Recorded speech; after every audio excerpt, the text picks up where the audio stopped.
Evil West is the latest title from Polish developer Flying Wild Hog. You are Jesse, the best name of course, Rentier, son of William Rentier.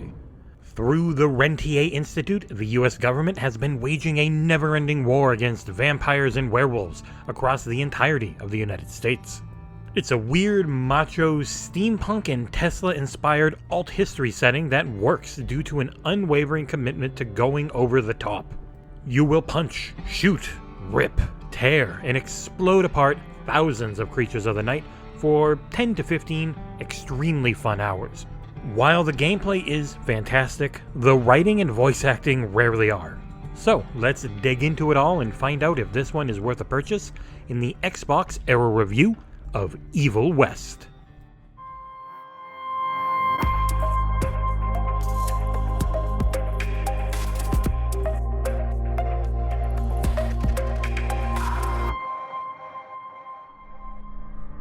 The story of Evil West is at all turns predictable. For some, this may be good, and for others like myself, it may detract from things greatly. Unlike my colleague Nick, I rarely ever want to skip an in-game cutscene. That changed for Evil West. I watched them all for this review, but in my New Game Plus, I gladly skipped everything immediately. It's not objectively terrible, but it is a repetitive, frustrating, and boring storyline due to the over-the-top writing and incredibly obvious plot beats. As said before, you play as Jesse Rentier, son of William. In this crazy version of our past, technology has advanced far beyond what we currently have today in a few ways. The biggest one is the Rentier Gauntlet, which, despite just being a giant glove, can somehow turn Jesse into a superhero. From teleporting to enemies or yanking them to you through the power of lightning or tearing a 10-foot tall beast in half, you are a maniacal killing machine. Slowly, a bit too slowly, you'll unlock various abilities and weaponry.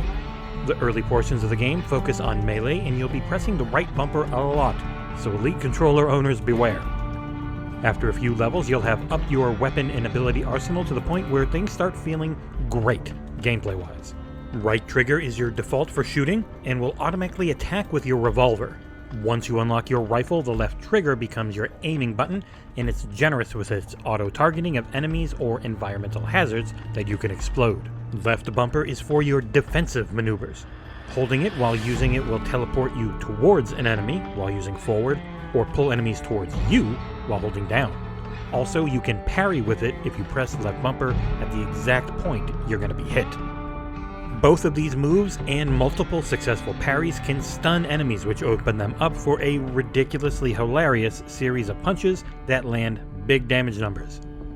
A is for dodging side to side, or is a roll when you double press it, and X is your double barrel shotgun. It auto-targets in front of you in the same way revolvers do, and B, to round things out, is your heal, which operates on a cooldown timer.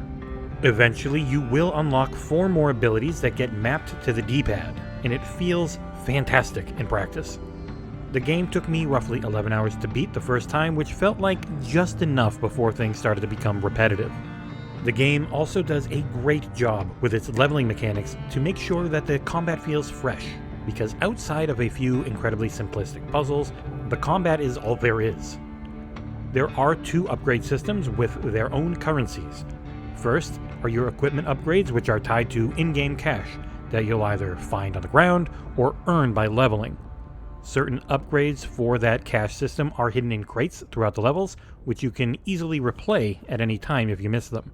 Most of them come down to, I can go left or I can go right. One of these will take me to a crate, and the other to finish the level. It's pretty basic.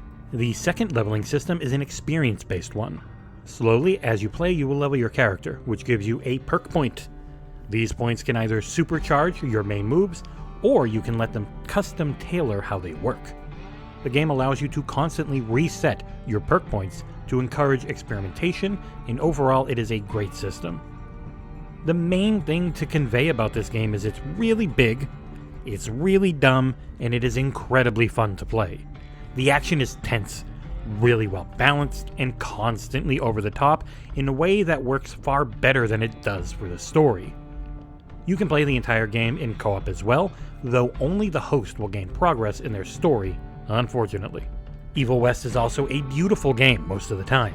Releasing on every system, it's a cross-gen title, but the art direction is routinely fantastic. Most enemy character models look high quality and are a mix of grotesque or deformed body horror elements. Some of the main enemies, and I'm looking at you, creepy vampire girl, look goofy as hell, but the quality of the models is undeniable. The environments are varied and gorgeous pretty much every time. It is a deeply saturated and colorful title. You can see the budget limitations at times, but running both on my home PC and a Lenovo laptop I'm reviewing, it ran well over 100 frames per second at max settings and 1440p resolution. So it was shocking to see the Xbox Series versions stuck at such low resolutions to reach 60 frames per second after how well everything ran on PC. I'm kinda worried that the console versions are coming in real hot because I still haven't actually got them at the time of this review. Audio-wise, the game's soundtrack is fine. It's not very memorable, and the voice acting, while well done, is not good enough to carry the subpar writing. The only major bugs I had in the game were audio as well, with a particular lightning sound effect getting stuck and continuously playing until either the level ended or I just chose to restart from the last checkpoint, and it was really loud. Outside of that, I did have a few issues with crashing on one particular boss that I was able to solve by lowering the graphical settings to low, killing the boss, and then putting them back up to epic. In conclusion, Evil West is a damned fun game. It is a video game-assed video game, and I loved it for that. Poor writing and some technical issues are nowhere near enough to hold back what is otherwise a blast to play. Solo or co-op, if a turn-your-brain-off type of kill-a-thon sounds appealing, then I think this one's definitely worth it.